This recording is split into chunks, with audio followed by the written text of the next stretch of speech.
Okay, here we are. We're gonna walk.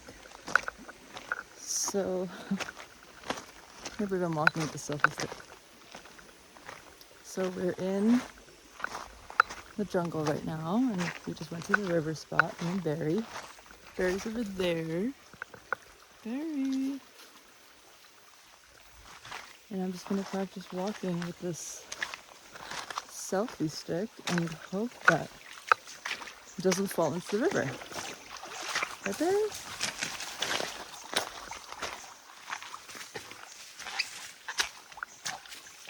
And let's see what comes up. So something I've been thinking about lately is social media and the algorithm. And it seems to me that either you are a slave to the algorithm or you don't care about it.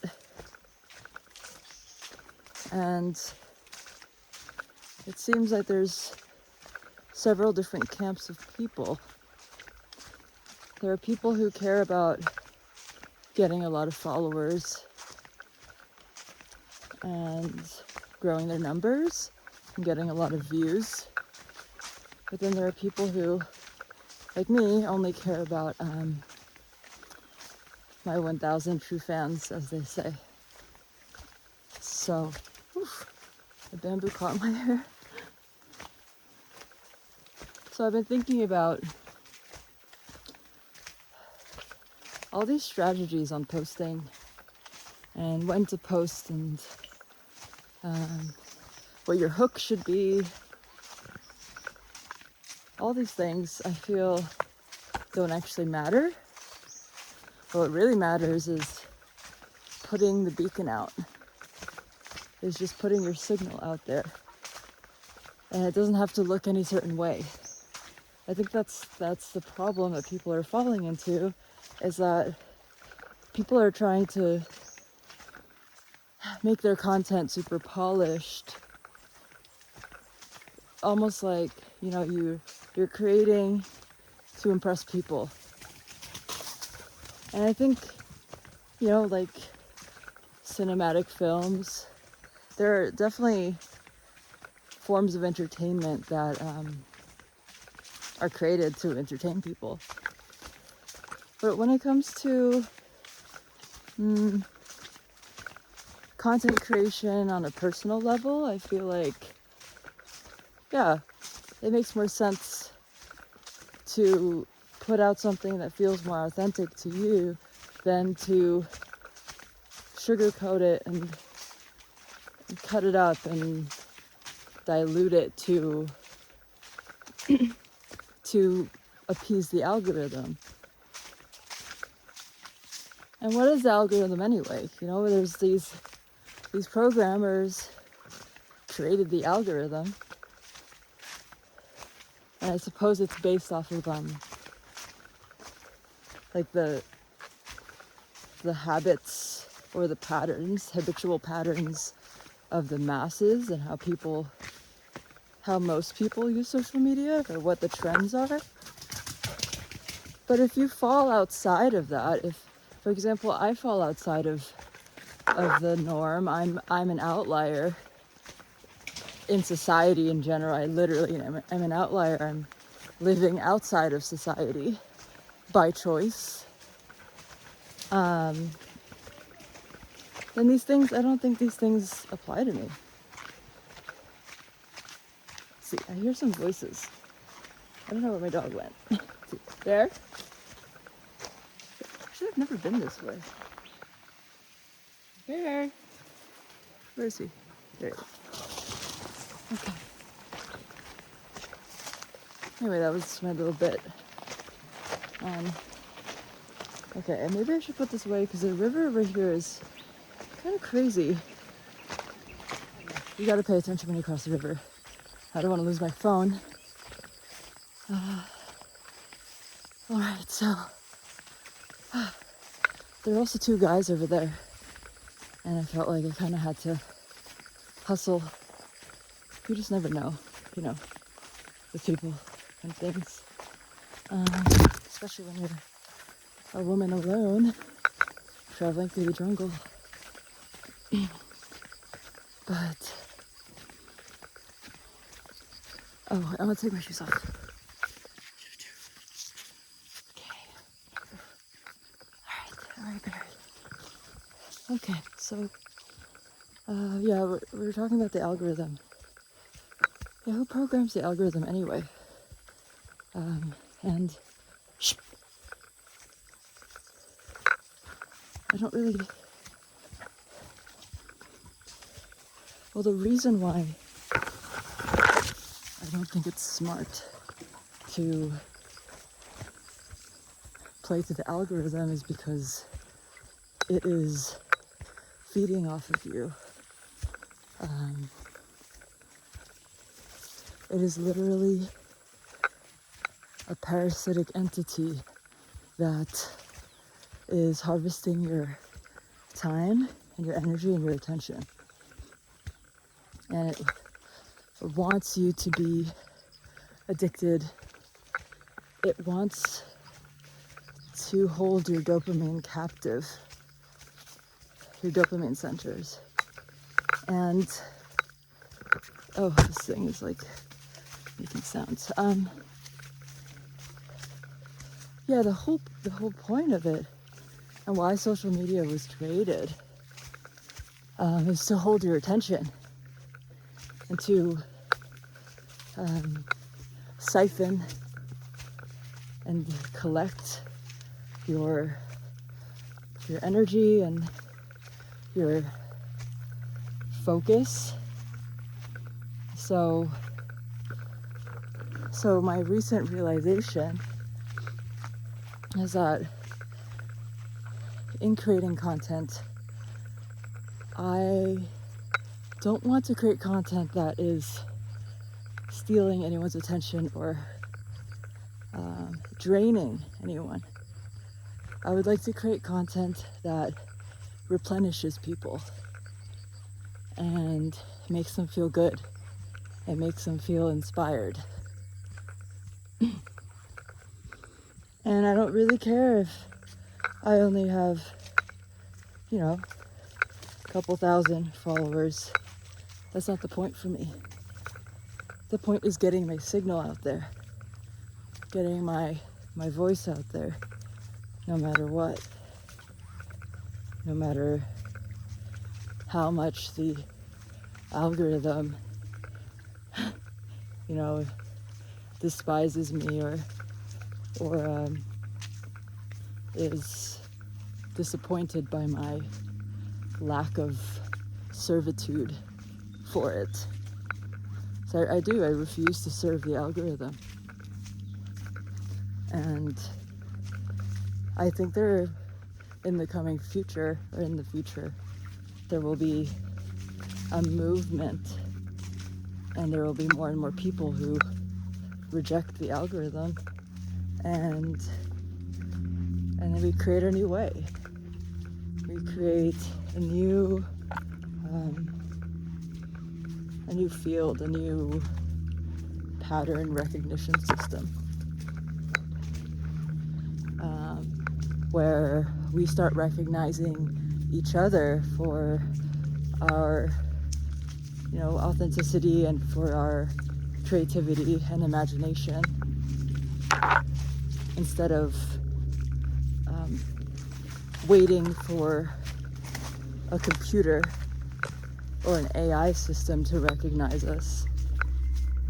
We can just recognize each other. I mean, we could start this today. We could just give each other recognition in the real world. Why choose hitting a heart over, sending someone a text or calling someone and being like, hey, I love your new haircut, or being like, hey, I saw that you were sad. I hope you're okay. You want to talk? Things like that. I think there will be a huge return to person-to-person interactions. Maybe not for a while, but at a certain point there will be a turnaround. I think there will be, we'll hit this kind of climax and people will realize that they feel more disconnected now more than ever. And really, all they need is a hug. Like a real life hug from someone. They don't need, 5,000 people commenting on their sad post, sending their prayers. That's different. It doesn't hit the same way as someone showing up for you with a cup of tea or who made you a homemade meal and being like, hey, I'm here for you. What do you need? What's going on?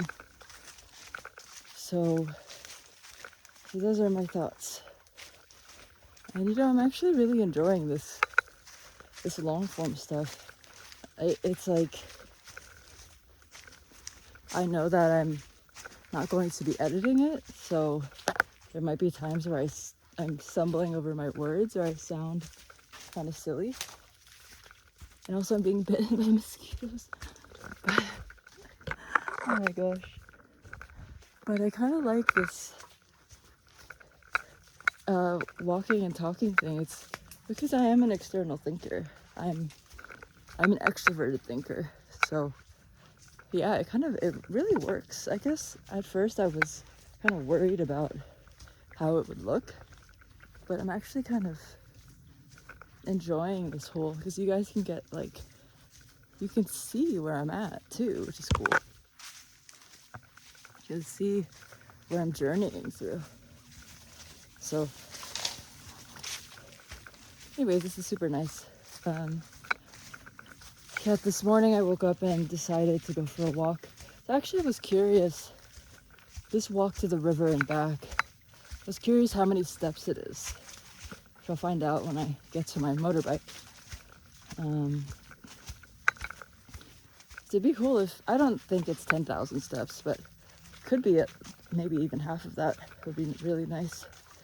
Then I thought this would be a really good walk to do every morning with Bear.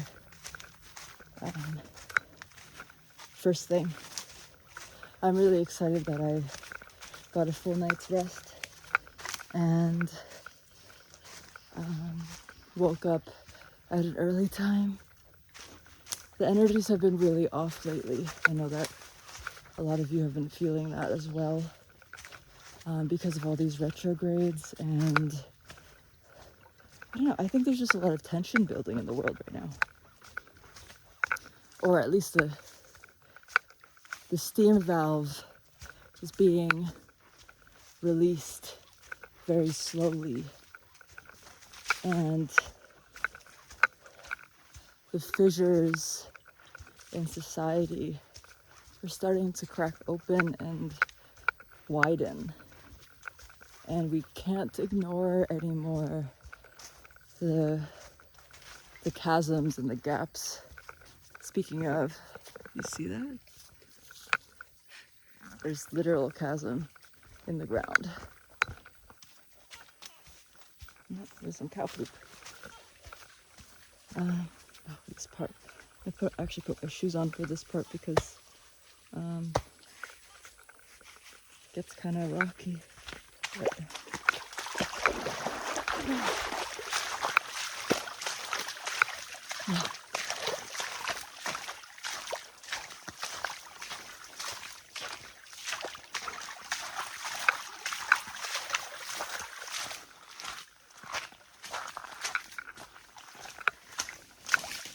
yeah, one of my girlfriends told me recently, she's psychic, she told me to dream big. She told me to dream bigger than I have been. So, really trying to call that in. Like, how big can I dream? I mean, I felt like I already had big dreams. Even just And like just simply finding a partner who wants to run a homestead with me on an island and build a musical oasis. I'm like, that in itself is already, to me, a huge dream. Because, yeah, like I said, I'm an outlier. I have a very niche life situation. Whoops. To be careful. I have a very niche life situation, and it's not easy being out here in the middle of nowhere on an island, you know. So, I don't know, if I were to dream bigger, I can see myself just developing more of a, like a musical retreat space, musical retreat center where my music producer friends can make music in the studio. There would be a dance floor, there'd be a yoga studio, like yoga meditation space.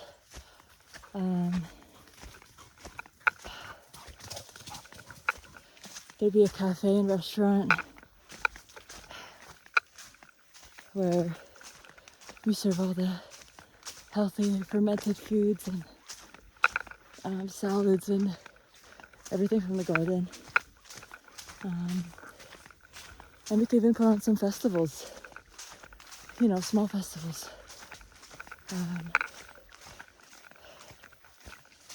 I don't know, maybe some big ones too.